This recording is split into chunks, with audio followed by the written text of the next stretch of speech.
안녕하세요. 저는 40대 엄마입니다. 저는 두부집 딸로 태어났습니다. 부모님은 제가 태어나기 전부터 두부집을 운영하셨는데 할아버지와 할머니가 하시던 걸 아빠가 물려받았고 엄마가 결혼하면서 함께하게 된 것이었죠. 아침이면 동네 안에 고소한 두부 냄새가 가득했어요. 어릴 때부터 워낙 간 만든 두부를 먹고 자랐다 보니 그게 그렇게 맛있고 귀한 건지는 몰랐던 것 같아요. 우리 동네는 앞쪽은 우리 집처럼 두부를 팔거나 채소를 팔거나 하는 상인들의 구역이었고 마을 뒤편으로는 아파트가 있는 동네였어요. 학교에서 돌아올 때마다 저 멀리 보이는 아파트를 보며 우리 집은 언제 아파트에 사나 생각했던 기억이 나요. 당시 우리 동네 아파트에 사는 사람들은 하나같이 부자였거든요. 우리 두부집에는 아파트에 사는 손님들도 많았어요. 가끔 배달해달라는 손님들이 있었는데 주로 아파트 거주자들이었거든요. 두부 삶어 3동 507호요. 초등학교 때 혼자 가게를 보던 날이 있었는데 처음엔 그게 저 뒤에 보이는 아파트를 말한다는 걸 몰랐습니다. 네? 아, 딸내미가 있구나. 배달시키려고 하는데 엄마나 아빠는 안 계시니? 네. 잠깐 시장 가셨어요. 적어놨다가 보여드려. 5시 전에는 와야 하는데. 근데 3동이 뭐예요? 아, 여기 아파트야. 엄마한테 그렇게 말씀드리면 다 아실 거야. 저는 아파트라는 말에 두 눈이 휘둥그레졌습니다.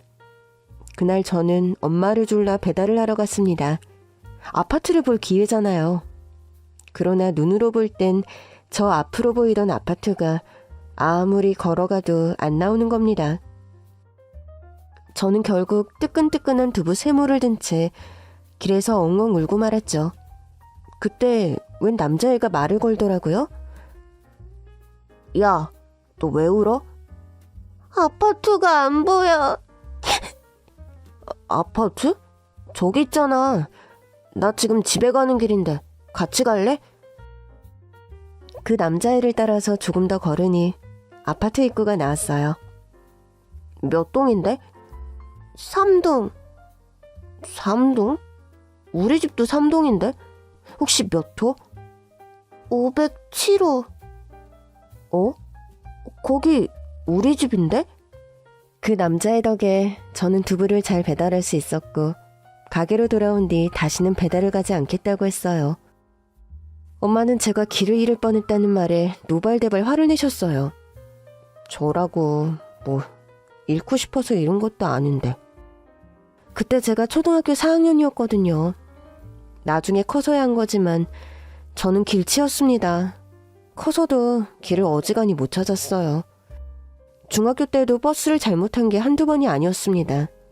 분명 제가 타던 버스를 탄다고 탔는데 교복을 입은 남학생들만 우글우글한 겁니다. 좀 이상하긴 했지만 그러려니 하고 가는데 웬 남학생이 저에게 묻더라고요. 혹시 두부집 딸? 네? 누구? 나 기억 안 나? 내가 너 옛날에 두부 배달 와서 길 잃었을 때 도와줬잖아. 그렇게 듣고 보니 기억이 날 듯 말 듯 하더라고요. 아, 그때 그래, 나 3동 507호. 근데 너 이 버스 왜 탔어? 학교 가려고 탔지. 너 우리 학교 다녀? 나 여중인데? 난 남고. 저는 그게 뭐 오토 타는 건가 싶었어요. 버스니까 우리 학교도 가고 이 오빠네 학교도 가는 거려니 생각했죠. 그런데 그 오빠가 그러더라고요. 이거 우리 학교 셔틀버스야? 저는 그제야 얼굴이 새하얘졌고 기사님과 애걸복걸에 겨우 버스에서 내릴 수 있었습니다. 그런데 내리고 보니 어디로 가야 우리 학교가 나오는 건지 또 버스는 어디서 탈 수 있는 건지 모르겠더라고요. 울고 싶은 심정으로 주변을 둘러보고 있는데 저 앞에서 그 오빠가 저에게 오는 겁니다. 왜 내렸어? 너 길치잖아. 아니거든. 뭐가 아니야. 예전에도 바로 앞에 아파트 입구 놓고도 못 찾았으면서. 따라서 와. 그러면서 앞장서 걷는데 당황스럽더라고요. 아니, 뭐해. 니네 학교 여기서 가까워. 걸어갈 수 있어. 그 말에 일단 따라가 보기로 했죠. 가는데 그 오빠가 묻더라고요. 야, 넌 버스에 돈 내는 것도 없는데 이상하지도 않았냐? 우리 할머니네 동네는 내릴 때 돈 내는 버스도 있어. 거짓말. 제 말은 진짜였어요. 할머니 댁이 시골이었는데 시골에서는 내릴 때 돈을 내는 경우도 있었거든요. 조금 걷다 보니 정말 우리 학교가 보이더라고요. 여기서부턴 내가 알아서 갈게.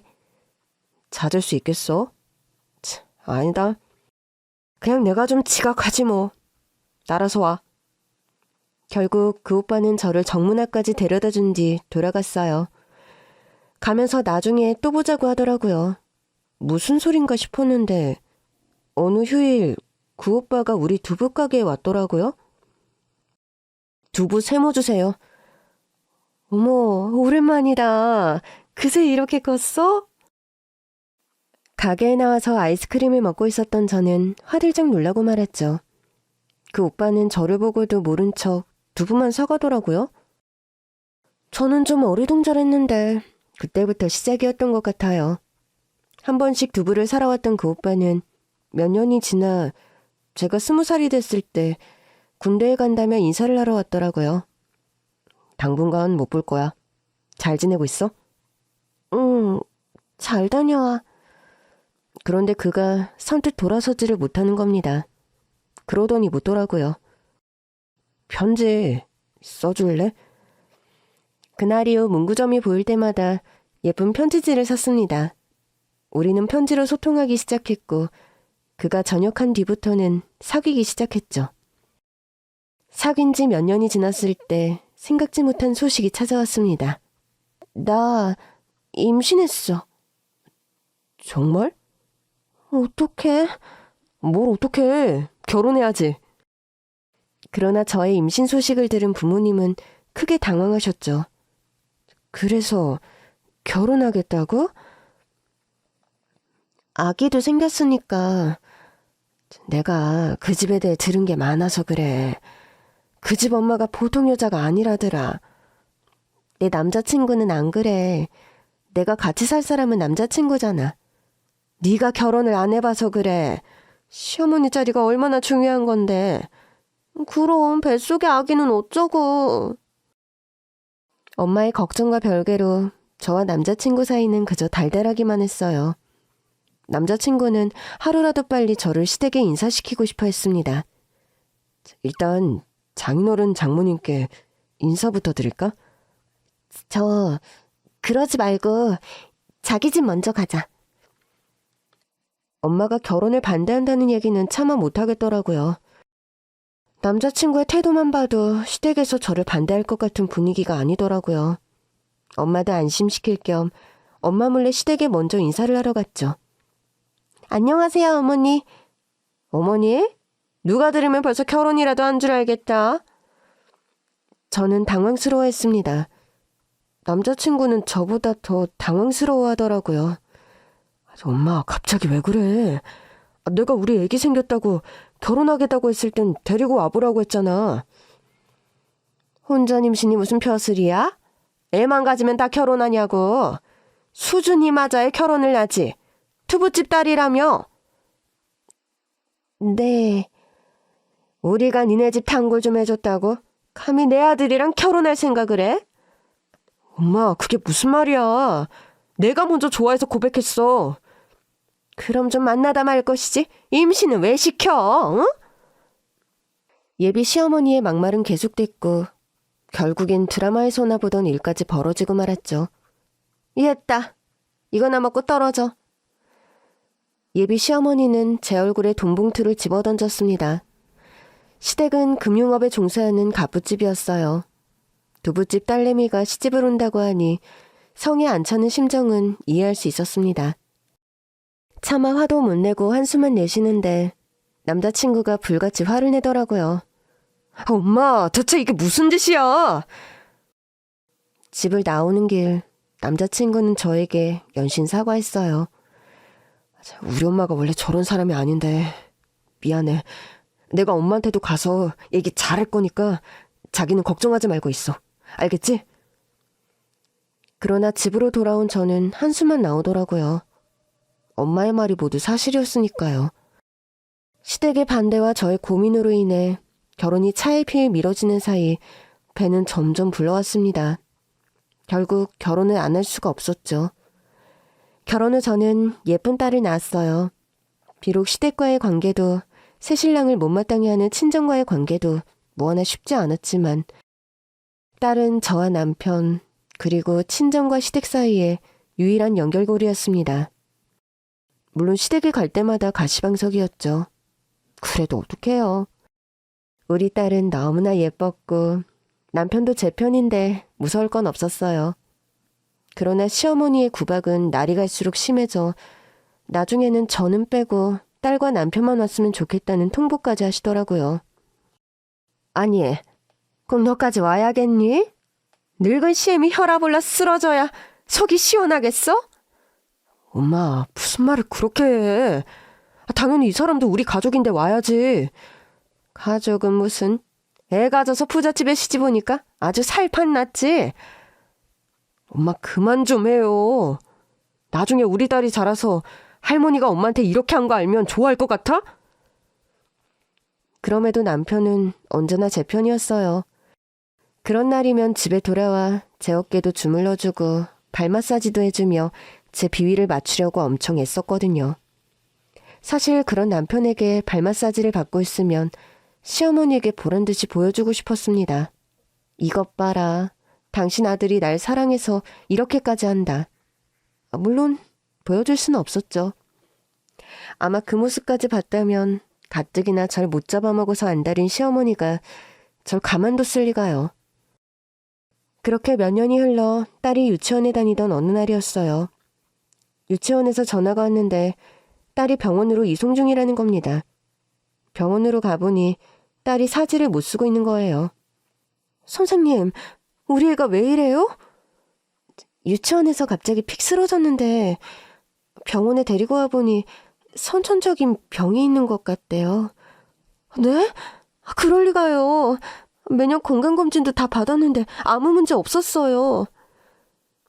자세한 건 의사랑 얘기해 보셔야 할 것 같아요. 담당 의사는 원인은 뇌에 있는데 아무래도 선천적 문제 같다고 하더라고요. 남편도 연락을 받고 급히 병원으로 왔죠. 이게 다 무슨 소리야? 우리 딸이 왜? 선천적인 것 같다는데 당신 집에 뭐 문제 있는 거 아니야? 그런데 갑자기 남편이 황당한 소리를 하더라고요.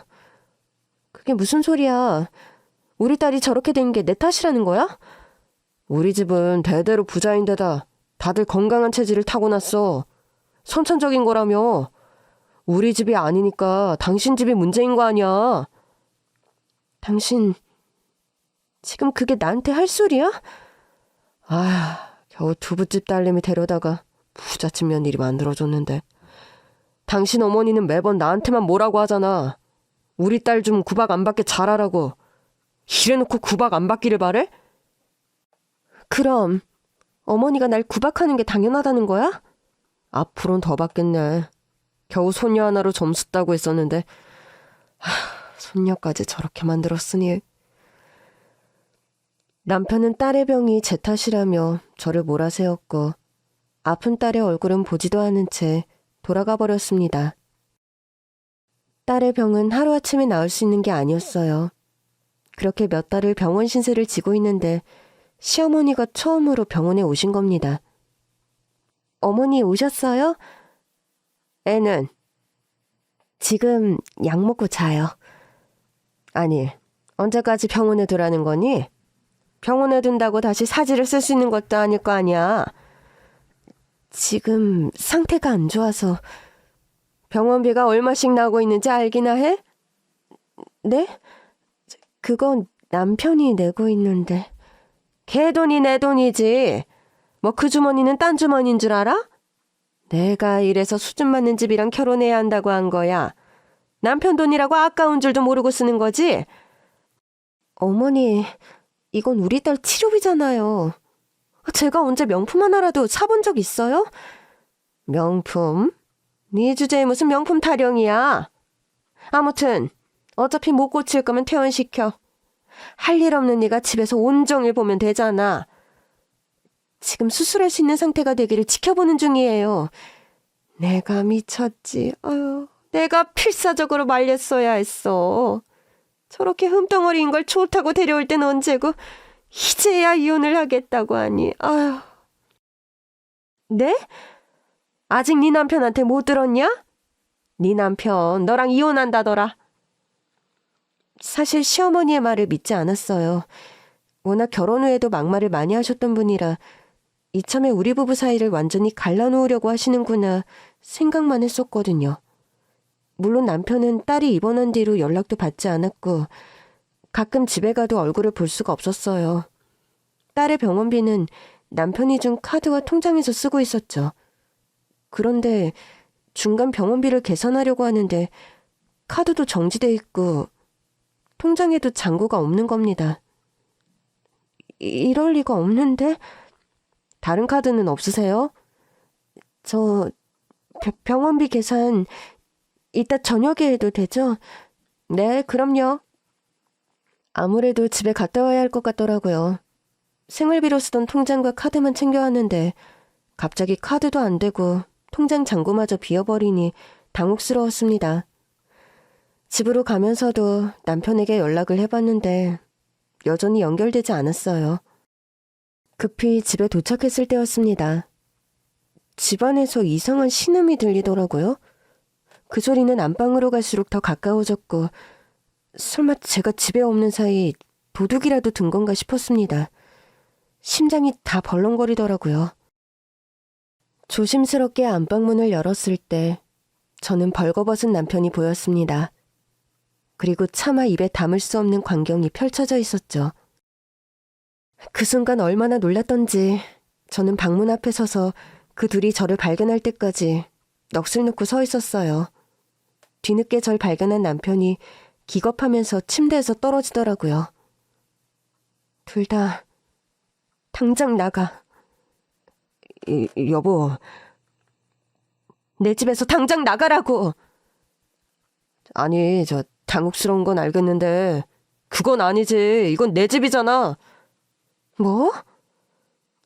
그리고 나 이 사람이랑 재혼할 거야. 그러니까 당신이 나가. 창피한 건 아는지 이불로 주요 부위만 가린 채 말하는데 기가 차더라고요.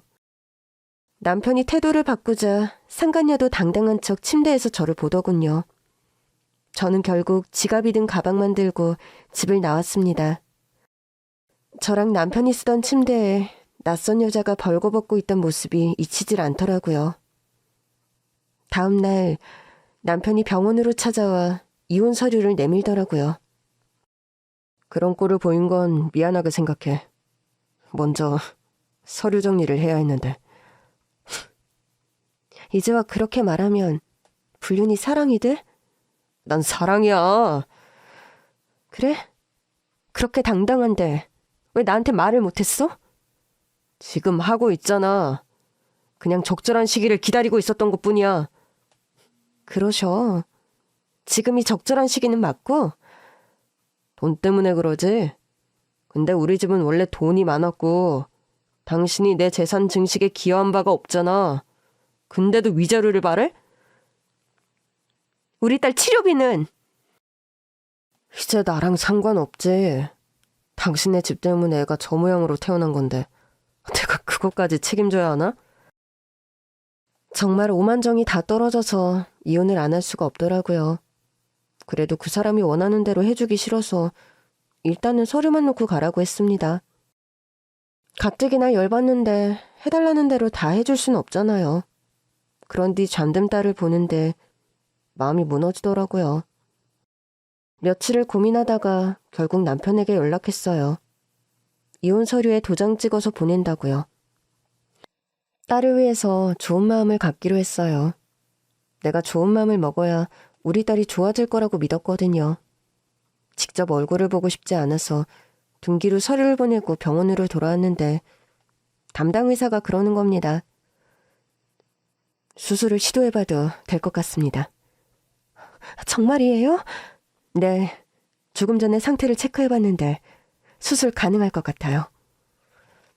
이혼 서류를 보내준 뒤 희소식이 날아온 거죠. 문제는 수술비였습니다. 친정에선 아직 제가 이혼당했다는 사실을 모르고 있었어요. 그러니 제가 수술비를 걱정한다는 것도 모르고 있었죠. 며칠 뒤 수술 날짜가 잡혔고 저는 은행으로 향했습니다. 저 신용대출 좀 받을 수 있을까요? 필요하신 금액이 얼마세요? 2천만 원 정도요. 직원은 이런저런 조회를 해보더니 깜짝 놀라며 말했습니다. 통장에 10억 있으신데요? 저는 당황했습니다. 제가 알고 있던 제 통장 잔고는 10만 원이었거든요. 처음엔 직원이 숫자를 잘못 본 건가 싶었어요. 잔고가 10만 원 있을 건데 누가 송금했나요? 직원은 다시 확인해봐도 잔고가 10억이 맞는다면서 보낸 사람의 이름 석자를 알려주었습니다. 그 이름을 듣는 순간 저는 개거품을 물고 말았죠. 말도 안 돼요. 그럴 리가 없는데. 아는 분이세요? 그게 잠깐만요. 확인 좀 해봐야 할 것 같아요. 저는 너무 당황해서 일단 남편에게 전화를 걸었습니다. 그런데 전화기가 꺼져 있더라고요. 마지못해 시어머니에게 전화를 걸었는데 전화를 받은 분이 저에게 버럭 화를 내더라고요. 아니, 며느리라는 사람이 시어머니 장례식에도 안 오고 전화를 내? 여보세요? 누구시죠? 이거 어머니 번호 맞는데? 누구긴 누구야? 네 시어머니 친구다. 왜? 네? 혹시 우리들 돌잔치 때 오셨던... 그래, 대체 뭐 하자는 거야? 신랑까지 저렇게 누워있는데 시어머니 장례 준비할 생각은 안 하고 어디서 뭘 하는 거냐고? 도대체 그게 무슨 말씀이세요? 남편이 누워있다고요? 그런데 갑자기 시어머니의 친구분이 울기 시작하는 겁니다. 아이고, 세상에. 엄마랑 아들이 줄초상이 있는데 며느리라는 인간은 오지도 않고 결국 네 남편도 갔잖아. 그러니까 어머니랑 남편이... 당장 안 튀우고 뭐해? 저는 시어머니의 친구분이 알려준 장례식장으로 향했습니다. 도저히 직접 보지 않고는 믿을 수 없는 상황이었어요. 그런데 장례식장에 도착해보니 정말 시어머니의 영정사진이 떡하니 있더라고요. 도대체 이게 어떻게 된 일이에요?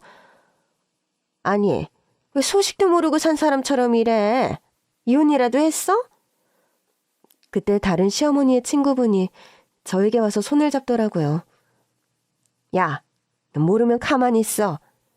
영자, 아들 이혼 서류 내려가다가 이렇게 된 거잖아. 저는 상황을 잘 몰라서 자세히 좀 알려주세요. 글쎄, 그날 아침에 나한테 전화가 왔어. 그동안 속이 갑갑했는데 이제야 체증이 내려갈 것 같다길래 무슨 일이냐고 물었더니 며느리가 이제야 나간다는 거야. 나는 처음 듣는 소리라 자세히 좀 말해보라고 했더니 자기 아들이 이제야 가난하고 볼품없는 와이프를 버리고 예쁘장한 새 색시를 얻었다나. 아유, 내가 진짜 어이가 없어서 내 친구지만 어쩜 이런 소리를 하나 싶어서 그랬거든. 그게 어디 사람이 할 소리냐? 네 소녀 돌잔치에서 보니까 며느리가 참하고 예쁘기만 하던데 네 아들 바람난 걸 합리화하는 거냐 그랬지. 그랬더니 불같이 화를 내면서 내가 아무것도 모른다며 손녀도 며느리 때문에 망가졌다면서 전화를 끊어버리더라고. 그런데 몇 시간 뒤에 글쎄 걔가 세상을 떠났다고 연락이 온 거야. 나도 믿기질 않아서 와보고서야 실감했단다. 너도 많이 놀랐지? 세상에, 전혀 몰랐어요. 어떻게 이런 일이... 네 남편 소식도 모르는 거지? 남편... 엄연히 말하면 네 남편도 아니지 뭐. 그래도 이혼 서류는 아직 접수 못한 것 같더라. 그러니 네가 남편 장례는 신경 써야 할 것 같은데. 네 딸 생각해서라도 한번 참고 장례는 잘 치러줘. 그 사람도 잘못된 거예요?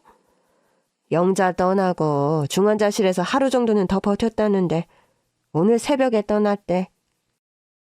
이게 다 무슨 일인가 싶었습니다. 그때 마침 전화가 오더라고요. 고인 휴대폰에 연락처가 없어서 겨우 연락드렸어요. 아내분 맞으시죠? 네. 남편분이 오늘 새벽에 돌아가셨어요. 지금 영안실에 계시는데 와서 확인 좀 부탁드려요. 남편도 같은 병원에 있었기에 옆 건물로 갔더니 바로 확인할 수 있더라고요. 저는 남편을 보고서야 모든 상황을 실감했습니다. 이혼 서류를 보낸 뒤 며칠 만에 일어난 일이었어요. 영안실에서 나오는데 형사들이 저를 기다리고 있더라고요. 오셨네요. 댁에도 안 계셔서 한참 찾았습니다. 네, 제가 딸 때문에 병원에서 지내거든요. 그러시군요. 가뜩이나 힘드신데 이런 참담한 소식을 전하게 돼서 정말 죄송합니다. 어떻게 된 거죠? 대충은 들었는데. 차에 3분이 타고 계셨는데 교통사고로 시어머니랑 다른 여자분은 그 자리에서 돌아가셨고 남편분은 중상으로 이송됐었어요. 그런데 고비를 못 넘기셨다고 해요. 같이 타신 분은 가족관계는 아니던데 지금 조사 중이긴 한데 혹시 아시는 분일까요? 형사가 사진을 보여줬고 저는 고개를 끄덕였습니다. 제 집 안방에서 남편과 함께 벌거벗고 있던 그 여자더라고요. 네, 상간녀예요. 그렇군요. 이분 가족들에겐 연락이 갔나요? 예, 연락을 시도는 했는데 아직 연결이 안 되고 있어요. 그럼 그분 장례는 못 치르고 있는 건가요? 예, 아직. 형사는 오히려 미안하다는 듯 저에게 모든 상황을 전해주었습니다. 저는 일단 남편의 장례를 진행하기로 했고 친정엄마에게 연락했어요. 엄마, 놀라지 말고 들어. 최서방이 사고가 나서 장례를 치러야 할 것 같아. 뭐? 그게 무슨 소리야? 시어머니도 돌아가셨어. 그래서 그러는데 며칠만 우리 애 좀 봐줘. 그때는 정신이 없어서 10억의 출처를 찾는 건 잊고 있었어요. 장례를 치르는데 남편의 친구들도 와서 혀를 차더라고요. 재수씨, 고생 많으셨죠? 네?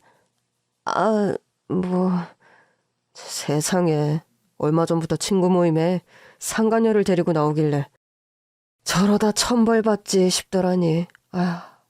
제가 괜한 마음을 먹어서 이렇게 됐나 싶고 마음이 무거워요. 친구 모임에 그 여자를 데리고 왔어요? 네, 부부 동반 골프 모임에 데리고 왔더라고요.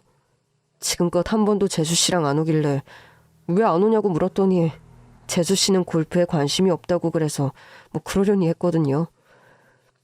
저는 부부 동반 골프 모임이 있는 줄도 처음 알았습니다.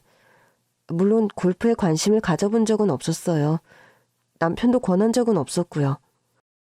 그런데 부부 동반 모임에 상간녀를 데리고 가다니 기가 차더라고요. 골프 치다가 만난 여자 같던데. 야 임마, 그만해. 재수씨도 심란하실 텐데 뭐하러 그런 소리까지 하고 있어. 죄송합니다. 제가 속이 갑갑해서. 아니에요. 안 그래도 이혼하려던 참이었는데 사고 소식 듣고 온 거예요. 그래도 어떡해요. 아직 법적으로 부부고 애기 아빠인데 장례는 잘 치러주려고요. 제 말은 모두 진심이었습니다. 솔직히 맘 같아선 장례를 주관하고 싶진 않았죠. 근데 남편이 이혼 서류를 접수하러 가다가 사고가 나는 바람에 서류는 접수되지 않은 상태였어요. 안 그래도 형사에게 사고 현장에서 발견된 이혼 서류를 전달받은 뒤였습니다. 형사는 남편의 휴대폰에 제 연락처가 없어서 우리가 같이 살던 집에도 갔다가 한 발 늦게 이혼 서류에 적힌 제 연락처를 찾았다고 하더라고요. 그러면서 받은 게 하나 더 있었습니다.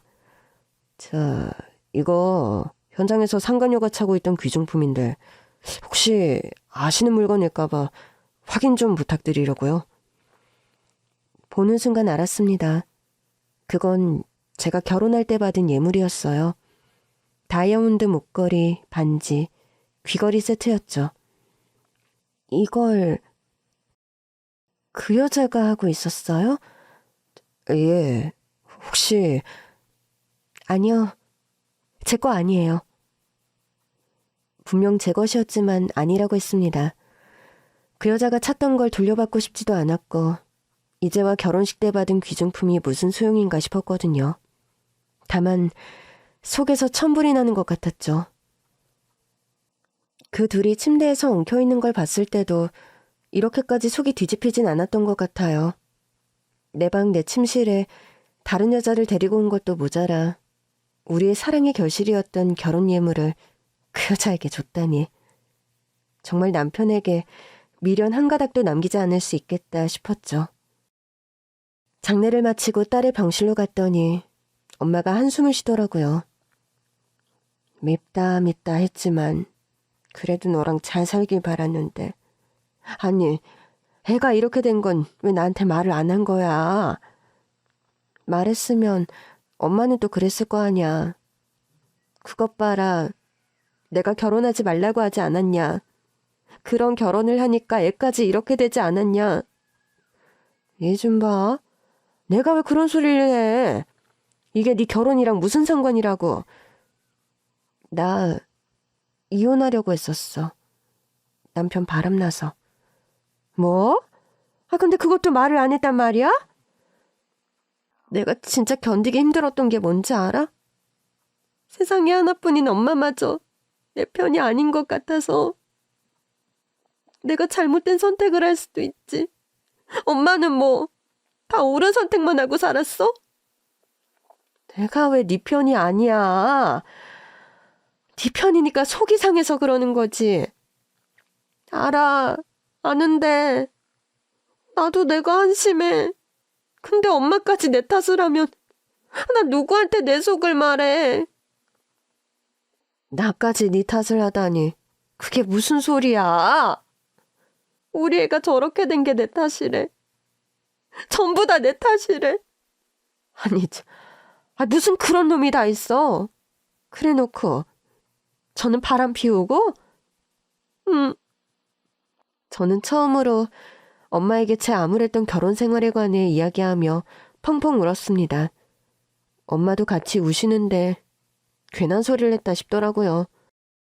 어차피 남편이랑 시어머니도 세상을 떠난 이 마당에 그냥 아예 아픈 것만 말할걸. 괜히 엄마만 속상하게 했나 싶더라고요. 우리 모녀는 한바탕 운 뒤 손을 꼭 잡았습니다. 엄마가 걱정하시더라고요.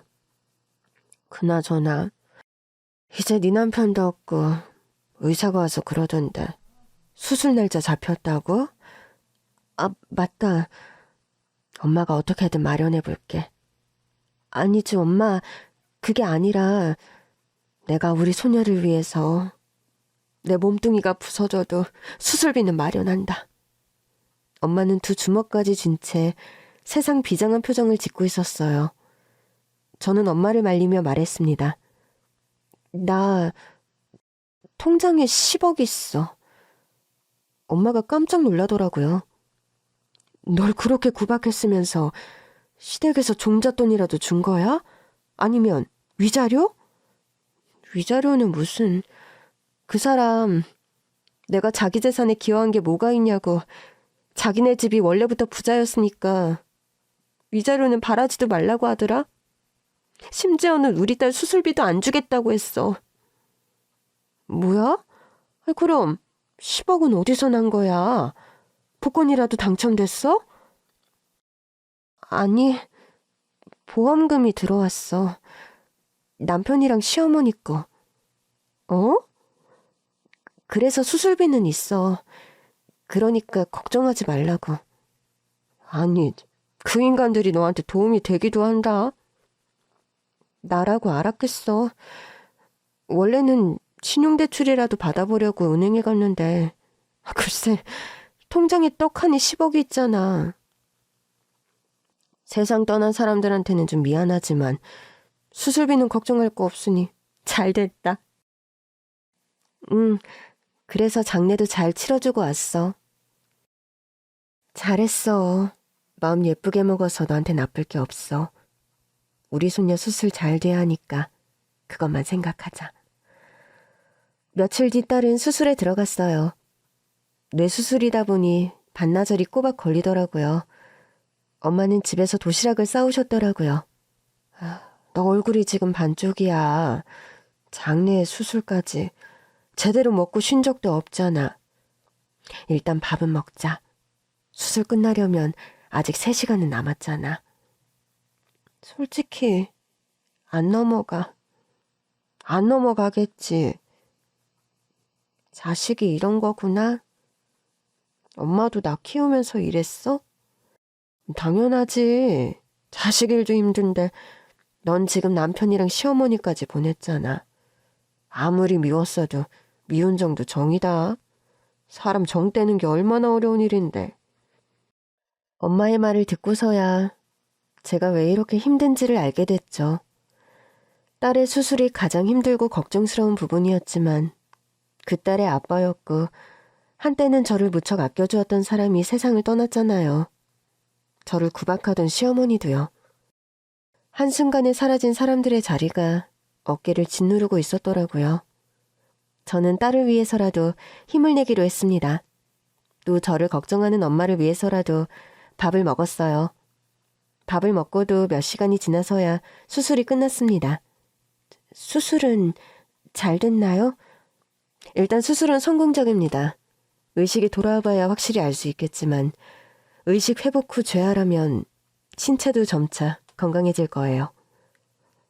세상에, 정말이에요? 우리 손녀가 다시 사지를 쓸 수 있어요? 수술의 결과 자체는 좋은데 신체 회복 능력은 데이터로만 알 수 있는 게 아니라서요. 잘 회복할 수 있게 도울 테니 일단 경과를 지켜보시죠. 선생님, 정말 감사합니다. 어머니, 수술비는 마련하셨어요? 지난번에 뵀을 때 걱정이 많아 보이셨는데 혹시 필요하시면 제가 추천서 써드릴 테니까 지원을 받아보세요. 소득이나 재산이 없으시면 바로 지원될 거예요. 그게... 제가 뭐라고 말해야 할지 몰라 주저하고 있는데 엄마가 대신 말하더라고요. 우리 딸이 재산이 많아요. 에? 근데 그때는 수술비 때문에 걱정하셨잖아요. 네, 맞아요. 그랬었죠. 근데 제가 재산이 많더라고요. 이걸 참 뭐라고 해야 할지. 남편과 시어머니의 사망보험금을 받았다고 대놓고 말하는 것도 좀 그렇고.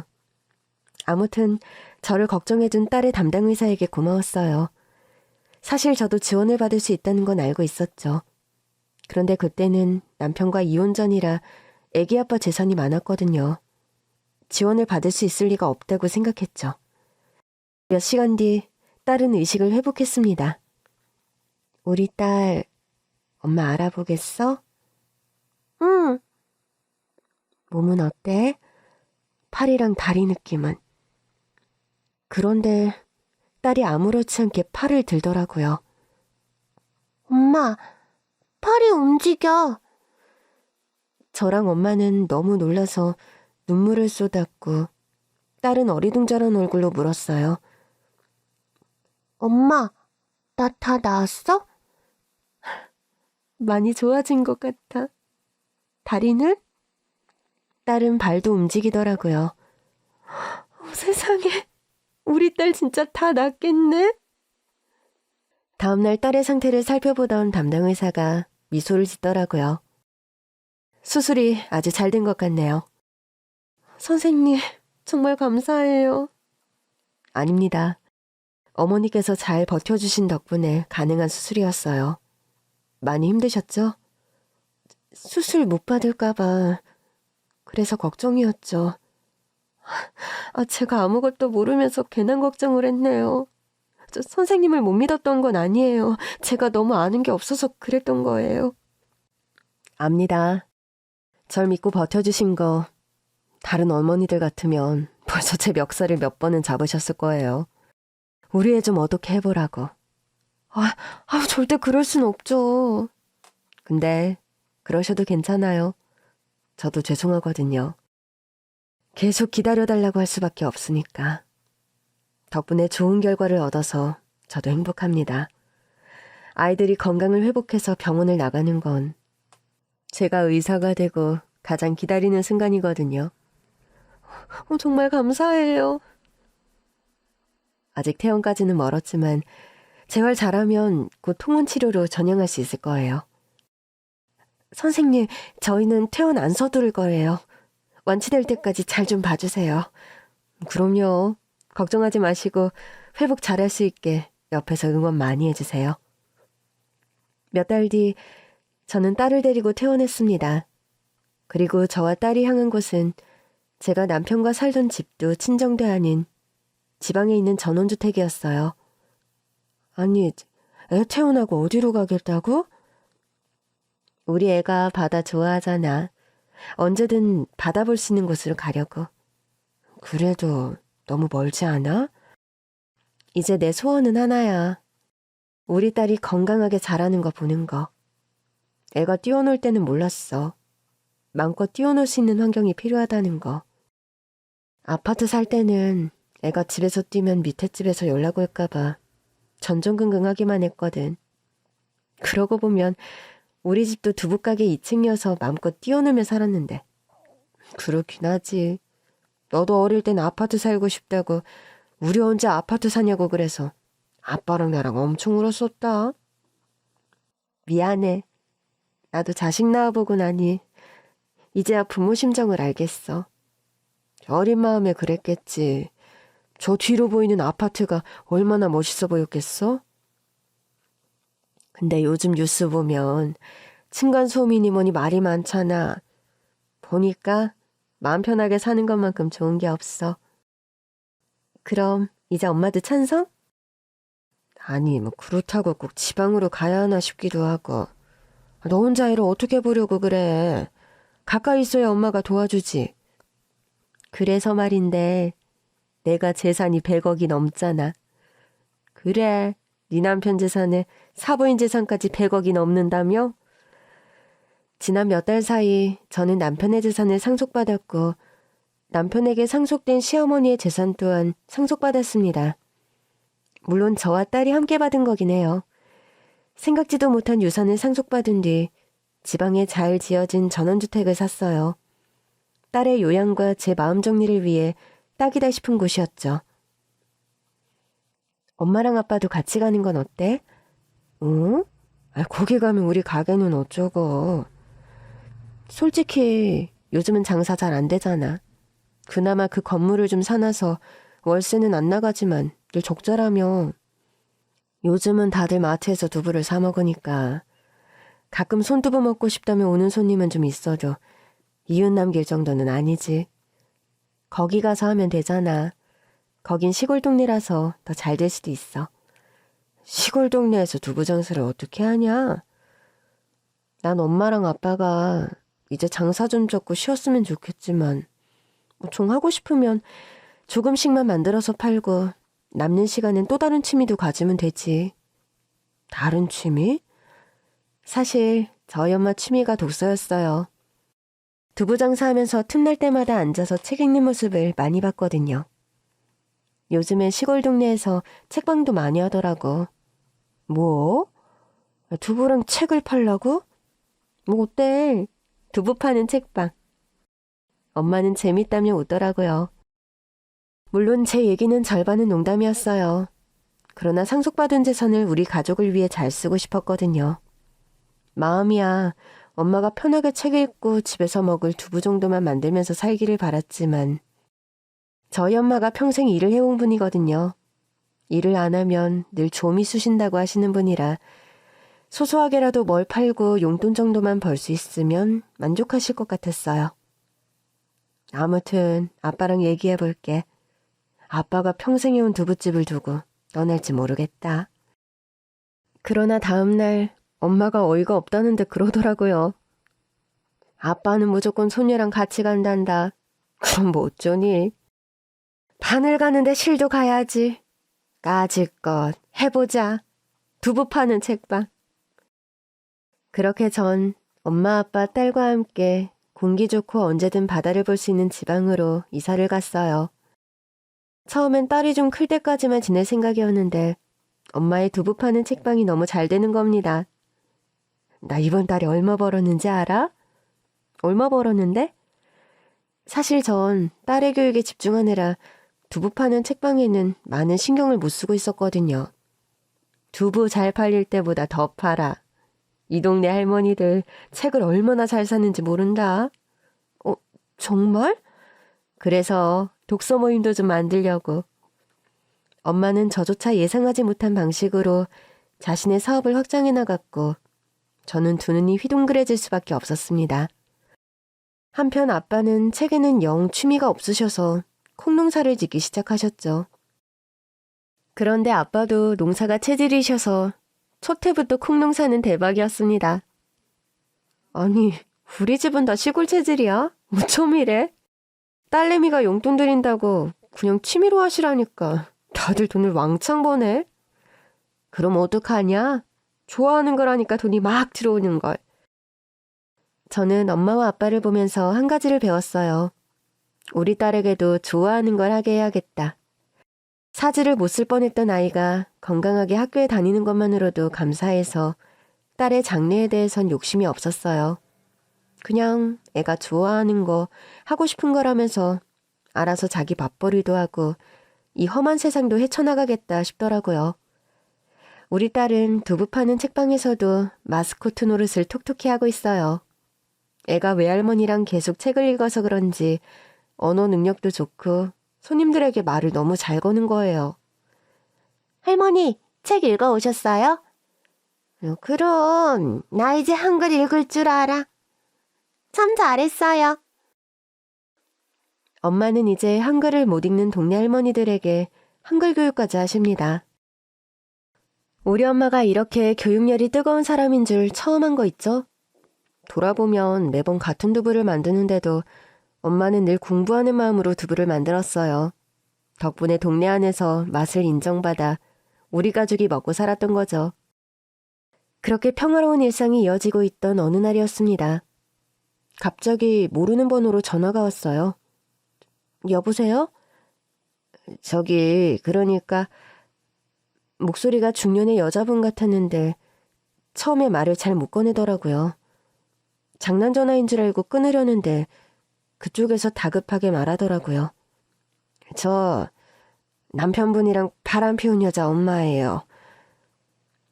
그 순간 잊고 지냈던 악몽이 다시 살아나는 것 같았어요. 아, 네. 혹시 좀 만날 수 있을까요? 사실 전 내키지 않았어요. 죄송한데 저는 생각이 없어요. 이제 와서 과거의 일을 생각하고 싶지도 않고요. 남편이 세상을 떠나고 수년의 시간이 흘러 있었습니다. 딸이 건강하게 잘 자라는 것만으로도 그를 용서할 수 있다고 생각했어요. 그런데 그 전화를 받는 순간 마음 깊이 남아있던 미움이 솟구치더라고요. 한 번만 만나주시면 안 될까요? 그러나 상간녀의 어머니는 계속해서 저를 설득하셨죠. 근데 제가 몸이 안 좋아서 지금 요양병원에서 있거든요. 저더러 와달라는 말씀이신 거죠? 죄송합니다. 무례한 건 아는데 저도 시간이 얼마 안 남아서요. 저는 결국 엄마 아빠에게 딸을 부탁한 뒤 상간녀의 어머니가 입원해 있다는 요양병원으로 갔어요. 우리 집에서 1시간 반 정도 거리에 있더라고요. 와주셔서 감사해요. 막상 보니 안색이 정말 좋지 않더라고요. 많이 안 좋으신 거예요? 다른 자녀분들은요? 제가 걔를 낳자마자 버렸어요. 그래서 고아로 자랐어요. 다 제가 죄인이에요. 애가 사랑을 못 받고 자라서 그런 못된 일을. 아주머니, 어쨌든 아주머니 따님은 성인이 돼서 자기가 선택한 일을 한 것뿐이에요. 그게 후회가 되셔서 절 부르신 거라면 그러실 거 없어요. 제가 아주머니께 무슨 억하심정이 있다고. 전 잊고 잘 살고 있어요. 막상 만나고 보니 괜히 왔다 싶었어요. 마음만 안 좋고. 자기 딸을 이해해달라는 건가 싶어서 짜증도 나더라고요. 제가 이해해야 하는 일은 아니잖아요. 그런데 차마 병색이 짙은 얼굴에 그런 소리까지 못하겠더라고요. 그런데 상간녀의 어머니가 저에게 보석함을 내밀더라고요. 몇 년 전에 딸을 드디어 찾았는데 골프 캐디인가 뭔가를 했다는데 바람 피운 남자랑 같이 차 타고 가다가 그렇게 됐다는데 내가 너무 늦게 찾아왔구나 싶고 나도 평생 외롭게 살았는데 내 딸도 그렇게 살았구나 싶어서 계속 괴로웠어요. 상간녀의 어머니는 저에게 그 보석함을 내밀었습니다. 이거 드려도 될까요? 네? 이걸 왜 저한테? 사실 난 애기 엄마가 안 올 줄 알았어요. 내가 아프다고 하니까 마음 약해져서 찾아온 거죠. 마음이 따뜻한 사람 같아요. 마음만 따뜻하면 뭐예요. 남편한테 배신당하고 벌이만 받는데. 그래도 착하게 산 건 자기 인생에 남잖아. 나는 그렇게 못 살아서 나도 내 딸도 이렇게 가나 봐요. 외롭고 허무하게. 저는 상간녀의 어머니가 내민 보석함을 거절했습니다.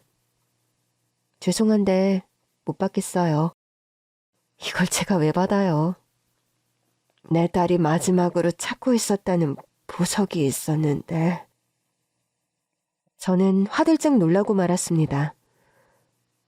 이게 그거라고요? 딸 DNA로 친자 확인을 했더니 이걸 주더라고요. 유품이라면서. 근데 아무리 봐도 결혼 예물 같은 거야. 근데 걔가 그걸 받았을 리가 있나. 결혼도 안 했는데. 그래서 보증서를 봤더니 한참 전에 산 거더라고요. 그래서 원래 부인 물건을 훔쳤나 싶었죠. 그렇다면 전 더 안 받을래요. 그러지 말고 주인이 가져가서 마무리하는 건 어때요? 마음이라는 게 그냥 둔다고 정리되는 게 아니에요. 그 예물을 다시 봤는데 눈물이 났어요. 더는 남편으로 인해 흘릴 눈물이 없다고만 생각했는데 여전히 그 사람이 밉고 힘들더라고요. 그 사람으로 인해 받은 유산만으로는 제 마음이 치유될 수 없었던 거죠. 상간녀의 어머니는 끝까지 저에게 진심으로 사과하셨습니다. 자신이 자식을 못 키워서 이렇게 된 거라며 부디 용서는 못해도 담고 살지 말라고 저를 다독이셨어요. 저는 그 예물을 남편의 납골당에 넣어주었습니다. 누구한테 주고 싶었든 당신이 산 거니까 당신이 알아서 해. 몇 년 만에 처음으로 남편의 납골당에 간 날이었어요. 그렇게 이제 세상에 없는 남편의 사진을 오랜만에 보는데 딸이 조금 더 크면 같이 와야겠다 싶더라고요. 그전까지는 2번 다시는 보고 싶지 않은 얼굴이었거든요. 네 덕에 나는 잘 먹고 잘 산다. 그러면 되는 건 줄 알았는데 마주할 수 없다면 잊은 게 아니었더라고요. 그렇게 집으로 돌아오는 길 무거웠던 어깨가 비로소 가벼워지는 걸 느꼈습니다. 그날 이후 저는 상간녀의 어머니가 있는 요양병원에도 종종 들렀습니다. 좋아하신다는 간식도 사다 드리고 마지막도 지켜드렸어요. 나중에서야 엄마에게 이 사실을 말했는데 엄마도 잘했다고 하시더라고요. 제가 이렇게 할 수 있는 이유는 딱 하나. 우리 딸 때문인 것 같아요. 내가 좋은 마음으로 살아야 겨우 살려낸 내 딸도 행복한 삶을 꾸려갈 거라고 믿고 있습니다. 물론 100억이 넘는 자산이 제 삶을 여유롭게 만들어준 건 사실이지만 인생에는 늘 고비가 있고 해야 할 일이 있고 걱정이 있잖아요. 돈으로 모든 걸 할 수 없어요. 돈으로 인해 자만하지 말고 마음을 지키며 살기 위해 노력하고 있습니다. 그래서 오늘도 엄마가 연 한글 공부 모임에 맛있는 간식도 만들어 드리려고요. 그 뒤엔 딸을 데리러 학교도 가야 하고 아빠 밭일도 도와드려야 하고요. 하루하루가 정신없는 나날의 연속이지만 행복합니다. 건강하게 학교에 다니는 딸, 일상을 열심히 살아가시는 부모님, 제 가족과 함께 따뜻한 마음으로 살아가고 있으니까요.